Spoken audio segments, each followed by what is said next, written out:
Membro ka na ba ng kilusan ni Kristo? Pag-usapan po natin yan sa devotion natin na ito. Magandang araw po sa bawat isa sa inyo. Welcome back to our 365 Daily Devotions Seminary Edition.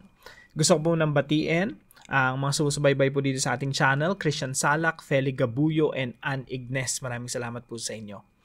Now, yung topic po natin ngayon ay may kinalaman po sa power of the church, kapangyarihan ng iglesia, yung authority na ibinigay ng Diyos sa iglesia. The power of the church refers to the God-given authority entrusted to the body of Christ. Yung church po or iglesia or minsan tinatawag ko pong kilusan ni Kristo, ito po ay tinatawag rin sa Biblia na body of Christ. To fulfill its spiritual mission on earth. So meron tong misyon dito sa mundo. Kaya kung ikaw ay membro ng kilusan ni Kristo, membro ng church, ikaw ay may misyon. May ipinapagawa si Lord na dapat mong gawin. This includes proclaiming the gospel with boldness, engaging in spiritual warfare through prayer and truth, and exercising loving church discipline for the purity of the church. Sulat po natin dito, of the church. This power is not worldly, political, or manipulative. It flows from Christ, the head of the church, who governs his people by his word and spirit. The church is not weak or passive. It is God's ordained instrument for declaring the kingdom, confronting sin, and advancing light in darkness. Sabi po ng ating Panginoong Jesucristo sa Matthew chapter 16 verse 18, ito po yung nagpunta sila sa Caesarea Philippi, kausap ni Jesus Christ si Pedro. Tinanong ni Jesus si Pedro, Pedro, sino ako? Anong pagkakaunawa mo sa katauhan ko? Sabi po ni Pedro, you are the Christ, the Son of the living God. Sabi ni Jesus Christ, okay, based on that sa sinabi mo na ako ang Kristo, ang anak ng buhay ng Diyos. Sabi dito, and I tell you that you are Peter, sa verse 18 po, and on this rock I will build my church, and the gates of Hades will not overcome it. Sabi po ng ating Panginoong Jesucristo, I believe yung rock dito, either yung confession ni Peter or si Jesus Christ mismo. At dito sa ibabaw ng batong ito, kay Jesus Christ mismo, ay itatayo niya ang iglesia. So sabi dito, at sinasabi ko naman sa iyo na ikaw ay Pedro, at sa ibabaw ng batong ito, ay itatayo ko ang aking iglesia. At ang mga pintuan ng Hades ay hindi magwawagi laban sa kanya. Ito po yung mga katuruan po natin ngayong araw. The power of the church. Number 1 po, God has ordained the church to fill the whole world. Alam niyo po, nung sinabi ni Jesus Christ na upon this rock I will build my church, ang intention ni Jesus Christ dito, parang Genesis chapter 1. You fill the whole world. Kaya nga po yung church ang inutusan ng ating Panginoon, yung mga early disciples, sabi niya sa mga sinaunang disipulo, gawin yung alagad ko lahat ng mga bansa. Kasi ang intention ni Jesus Christ dun sa church na itinatag niya ay punuin yung buong mundo. Again, ito po ay alinsunod sa original na plano ng Diyos. Sa Genesis chapter 1 pa lang, sabi dito, after nilikha ng Diyos yung mga tao, si Adan at Eva, according to His image, sabi dito, be fruitful and increase in number, fill the earth. Gusto niya yung buong mundo mapuno ng people of God. Mapuno ng kaluwalhatian ng Diyos, mapuno ng image of God. Again, people were created in the image of God. So, punuin to ng image ng Diyos at mapuno ito ng kaluwalhatian ng Diyos. Now, kahit nahulog ang tao sa pagkakasala, hindi give up ng Diyos yung original plan na yun. Kaya nung si Jesus Christ kausap niya si Pedro, upon this rock I will build my church with the intention to fill the whole world. Point number 2, Jesus is the founder and head of the church. Kaya po yung church ay makapangyarihan kasi po, nakadepende yan kung sino yung leader natin, sino yung founder natin. Hindi naman yung church makapangyarihan dahil church siya eh. Makapangyarihan yung church dahil sa pinaka-head. Yung church body lang. Yung pinaka-head talaga si Jesus Christ Himself. Kaya nung sinabi niya, upon this rock I will build my church, Ang nagsabi nun yung founder natin, si Jesus Christ mismo. At ang nasa isip ni Jesus Christ, fill the whole world. I want all the nations of the world to become my disciple. Tanong, mangyayari ba yun? Of course. Kasi po ang founder natin si Jesus. Alam niyo po, kahit dito sa Pilipinas o kung anumang organisasyon dito meron, yung success ng mga organizations o mga samahan o mga asosasyon, minsan or kadalasan nakadepende sa leader eh. Kapag yung leader mo palpak, yung organization palpak din. Kapag yung pinakapinuno ng isang samahan, kahit ano pang samahan yan, asosasyon yan, pagpakpak yung leader, palpak, no? Pagpalpak yung leader, damay-damay yan down the line. Isipin niyo po ang founder natin si Jesus. Hindi ba magtatagumpay ang organisasyon, ang kilusan na itinatag ng ating Panginoon Jesucristo? Marami pong nagsasabi na yung church parang laging gulpi sarado. Parang lagi tayong inaatake, no? Parang tayo yung maraming Christians may victim mentality eh. Parang laging under attack by Satan. Teka muna mga kapatid, baka naman pwedeng magkaroon tayo ng ibang perspective. Na hindi lang tayo laging parang inaatake. Pag binasa niyo po yung sabi ni Jesus Christ dito sa Matthew 16:18. Sabi niya, "Upon this rock I will build my church, and the gates of Hades." Kahit yung tarangkahan ng Hades, yung understanding po kasi na during that time, ito yung realm of the dead. Ito yung, kumbaga sabihin nating teritoryo ni Satanas, or ito yung kapangyarihan ng kamatayan. At sabi po rito, kahit ng pintuan ng Hades, ito yung pinaka-teritoryo ng kaaway natin. Yung pintuan na yun, hindi magwawagi yan sa iglesia, sa church na tinatag ni Jesus Christ. Isipin niyo po, paano nakarating yung church, yung advancing church, doon sa pintuan ng Hades? Ibig sabihin, tayo yung umaabante. Ang pintuan po, hindi yan yung umaabante. Nandyan lang yan. Defensive yan. Ang church yung advancing, offensive. Kaya talaga, technically speaking, tayo yung umaatake sa teritoryo ni Satanas. Yung mundo na yan, talagang puno na kaguluhan ng kasamaan yan. Pero dumating si Jesus Christ, nagsimula ng kilusan, at yung kilusan ni Kristo ang magdudulot ng pagbabago sa mundo.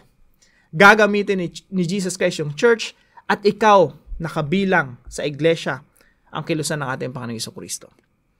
At magmamarcha tayo hanggang sa pintuan ng Hades, kahit nga kamatayan walang kalaban-laban sa atin, because Jesus Christ died on the cross and resurrected from the dead. Paano matatalo at paano malulupig na kamatayan ng church kung yung founder natin namatay at muling nabuhay, ginapi kahit ang kamatayan? So mga kapatid, Jesus is the founder and head of the church. Wala tayong dapat ipangamba na yung church ay matatalo. Though may mga preachers dyan, sasabihin, we are losing the battle here on earth. You know, maraming ganon. Mundo natin pasama na pasama. We can't do anything about it. Kailangan lang natin talaga ma-rescue, umalis dito sa mundo at tuluyan ng sumama yung mundo. That's a very pessimistic, very negative way of looking at history. Number 3, the Spirit indwells the church to accomplish God's mission. Napakarami pong mga verses sa Bible na yung Espiritu ng Diyos, Espiritu ni Kristo, nananahan sa atin, nananahan sa iglesia. Kaya nga po tayo ay templo ng Diyos. Para saan? Para palakasin tayo. The Spirit of God Himself nasa sa atin para palakasin tayo upang matupad natin ang mandato na ibinigay sa atin ng ating Panginoong Jesucristo. Kaya yung power of the church nagmumula talaga sa Santong Espiritu. Kaya yung misyon ng church, hindi mabibigo yan. Yung misyon ng church na punuin yung buong mundo ng imahe ng Diyos, restored image of God through Jesus Christ, mapupuno talaga yan. Lahat ng mga bansa luluhod kay Kristo. Paano mangyayari to? Because of the empowerment of the Holy Spirit. Kaya mga kapatid, paano natin ito i-apply sa ating mga buhay? Napakasarap talakayin ito, no? Itong topic na ito. Sa separate video, dagdagan natin yung mga insights natin. Now, application number 1, believe with certainty that the church will prevail in the cultural war. Meron po kasing battle of merong cultural war, gera, digmaan ng kultura ng kasamaan, ng korupsyon, at kultura ni Kristo, kultura ng kabutihan, kultura ng pagmamahalan, kultura ng kaharian ng langit, at kultura laban sa kultura ng kaharian ng lupa. Yung kasamaan ng mga tao, impluwensya ng dyablo, lahat naglalaban po yan. Kaya po, kung titingnan mo sa kultura dito sa Pilipinas, may kultura ng korupsyon.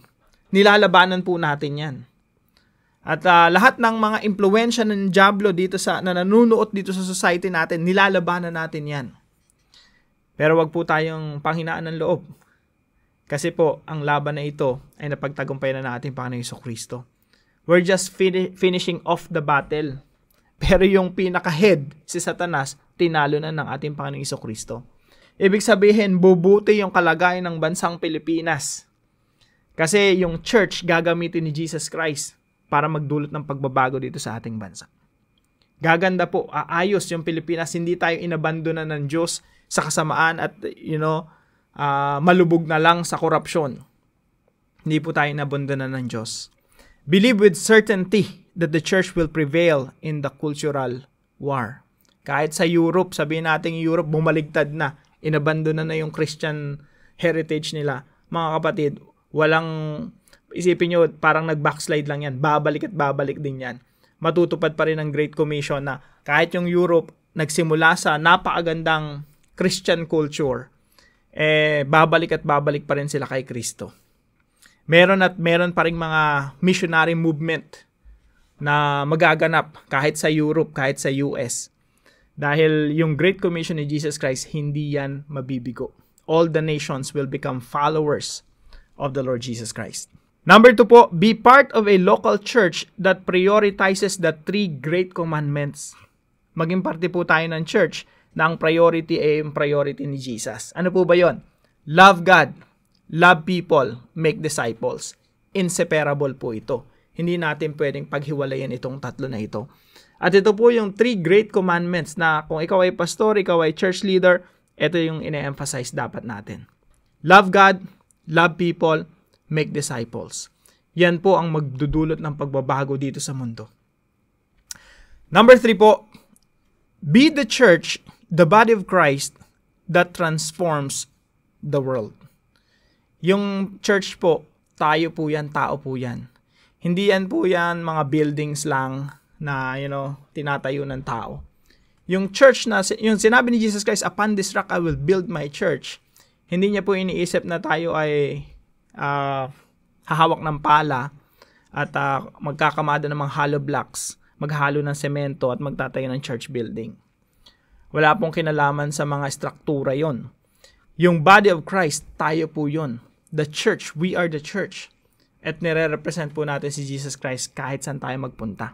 Kung ikaw ay membro ng kilusan ni Kristo, dinala ka ni Jesus Christ sa mga departamento ng mga kapulisan, be the change you want to see in the world, in that area of life, in that ministry field. Territory po yan Inassign ka dyan ni Lord. Kasama ba mga karpentero dyan? Of course. Kasama ba mga magsasaka dyan? Of course. Sipin nyo na lang kung yung mga karpentero natin, walang takot sa Diyos. Lagi na lang tayong dinudugas. Pag hindi ka nakatingin, hindi nagtatrabaho ng maayos. Ang pangit ng mundo nun. Ang pangit ng area ng buhay ng pagkakarpentero. Pero pag yung isang karpentero may takot sa Diyos, kahit di ka nakatingin, ikaw yung boss, nagtatrabaho ng husto, yan pa lang, tanda na ng pagbabago yan. Isipin mo, i-apply mo yan sa lahat ng aspeto ng buhay natin. Lahat ng mga abogado, lahat ng mga pulis na may takot sa Diyos, lahat ng mga politiko, congressmen and women, mga judges, may takot sa Diyos. Inaalay nila yung trabaho nila para sa Panginoon. Yan ang nagpapaganda sa mundo. Now, para po sa ating discussion, why is it important to recognize that the church, being salt and light, is meant to influence the world? At samahan niyo po ako sa panalangin. Heavenly Father, thank you for ordaining the church to fill the whole world with your glory. Thank you for Jesus, the founder and head of the church, and for the Holy Spirit who empowers us to fulfill your mission. Lead me to serve faithfully in a local church that lives out the greatest commandments, loving God, loving people, and make disciples. May we shine as salt and light, influencing the world for Christ. Empower us daily and keep us steadfast until Jesus returns. In the mighty name of Jesus I pray. Amen and amen.